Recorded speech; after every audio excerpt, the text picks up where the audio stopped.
Yo les amis, j'espère que vous allez tous très bien, et après avoir parlé ce matin du nouveau joyau du Genoa, Krzysztof Piątek, et ben on se retrouve cet après-midi pour débriefer un surprenant Chelsea United, score final 2 partout. C'est parti.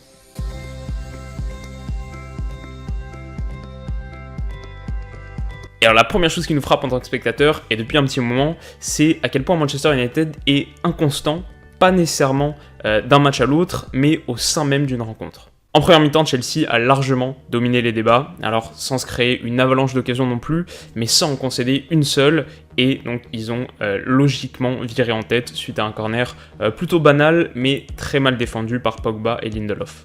Et puis en seconde, on a vu United augmenter progressivement son volume de jeu, avec en parallèle un Chelsea de plus en plus transparent. Alors, dans l'engagement physique, dans l'agressivité, bien sûr, United termine la rencontre avec 20 tacles contre 12 pour Chelsea, mais aussi dans les situations offensives, dans les appels, avec notamment beaucoup plus de disponibilité de la part de Lukaku, de l'application dans le jeu de Pogba, une métamorphose totale.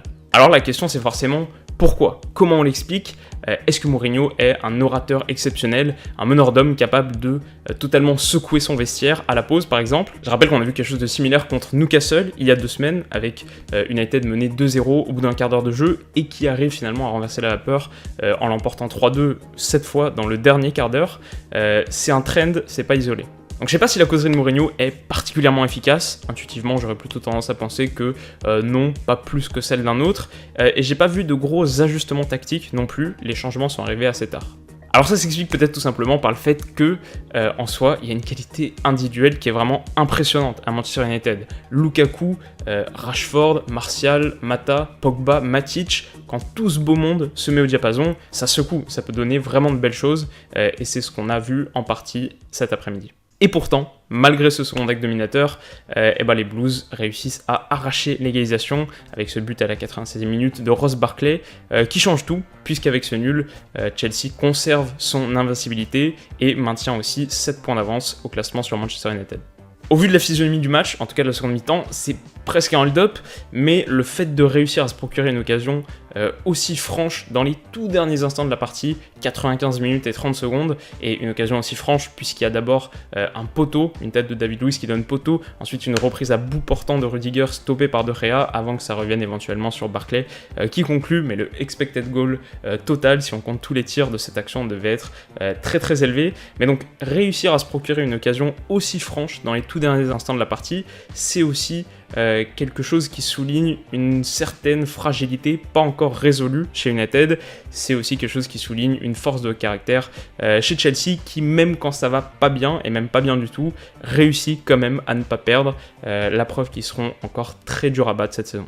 Et puis dernière observation, si vous n'avez pas pu voir les images du match, ça aura moins de sens, donc je vous conseille d'aller voir la plateforme que moi j'utilise. Je ne suis pas financé par qui que ce soit pour vous dire ça, mais la plateforme que j'utilise, c'est un petit conseil, c'est goalsarena.org. Il y a très rapidement tous les résumés de toutes les rencontres. Si vous tapez Goals Arena dans Google, vous trouverez ça facilement et vous trouverez donc le très beau résumé de cette rencontre avec la grosse altercation entre Mourinho et un adjoint de Sarri qui a prolongé de plusieurs minutes encore la fin du match. Et donc sur le stream britannique que je regardais, commenté notamment par Gary Neville, c'est monté très vite dans les tours en appelant directement au licenciement du mec en question, Marco Ianni du staff de Chelsea. Mais bon, perso, même si c'est pas très classe, je trouve que ça contribue à mettre un peu de passion dans cet affrontement. Globalement, beaucoup d'énergie et d'enthousiasme en tribune au Stamford Bridge, ça faisait plaisir pour un match de Premier League, on sait que c'est pas toujours le cas.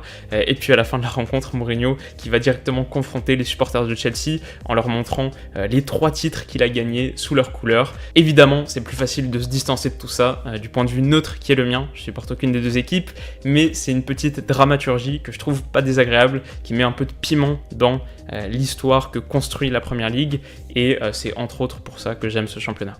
On passe au top, et j'ai évidemment distingué Martial, un doublé. Le ballon du premier but lui parvient de manière assez heureuse, mais sa finition est excellente.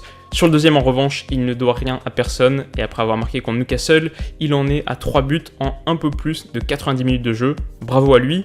Ensuite, Pogba, transparent dans le premier acte et fautif, même si la responsabilité est partagée avec Lindelof sur le premier but des Blues.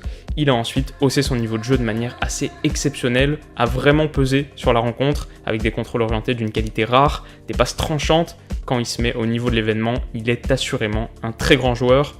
Enfin, Juan Mata pour son gros travail sur le second but et pour une capacité à jouer très juste, ovationné par le Stamford Bridge qui a gardé de très bons souvenirs de l'Espagnol. Il est très en retard malheureusement sur un tacle qui aurait pu être dangereux pour Azpilicueta, mais leur complicité ensuite faisait plaisir à voir. C'est un joueur élégant, une personnalité en dehors des terrains authentique et sincère, un peu à l'image d'un Cavani et qui fait du bien à notre foot, je trouve. Évidemment ça n'a pas de rapport avec sa prestation cet après-midi, mais je voulais en parler.